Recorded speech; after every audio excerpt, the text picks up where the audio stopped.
பெங்களூர்ல ஒரு அபார்ட்மெண்ட்ல வந்து 2 வயசான கப்பிள்ஸ் வந்து அதே அபார்ட்மெண்ட்ல இருக்கிற ஒரு முஸ்லீம் ஆளை பார்த்து என்ன சொல்றாங்க, நீங்க ஒரு முஸ்லீம் டெரரிஸ்ட் அப்படின்னு சொல்றாங்க.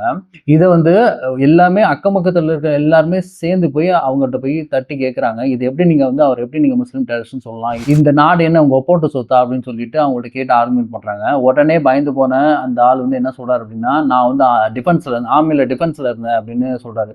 உடனே அதுக்கும் இவர் பதில் சொல்றாரு, எதுவா வேணாலும் இருந்துட்டு போங்க, ஆனா அவர் முஸ்லீம் டெரரிஸ்ட்னு சொன்னது ரொம்ப பெரிய தப்புன்னு சொல்லிட்டு அவங்கள மன்னிப்பு கேட்கவும் வைக்கிறாங்க. அது மட்டும் இல்ல, இது வந்து நார்த் இந்தியா கிடையாது, இது வந்து சவுத் இந்தியா, இது வந்து கர்நாடகா, இங்க வந்து நீங்க இப்படிலாம் பேசக்கூடாது அப்படின்னும் சொல்றாரு. இதெல்லாம் யார் சொன்னாங்கன்னு பார்த்தா, ஒரு முஸ்லீம் போய் கேட்கலங்க. அங்க இருக்கிற எல்லாரும் சேர்ந்து குறிப்பா மல்டி ஃபைத் இருக்கிற எல்லாரும் சேர்ந்து போய் அவங்கள தட்டி கேட்டு மன்னிப்பும் இதை கேட்க வைக்கிறாங்க. இது ரொம்பவே வந்து ஒரு பாராட்டத்தக்க ஒரு விஷயம்தான். இதுல என்ன தெரியுதுன்னா, south is against communal politics.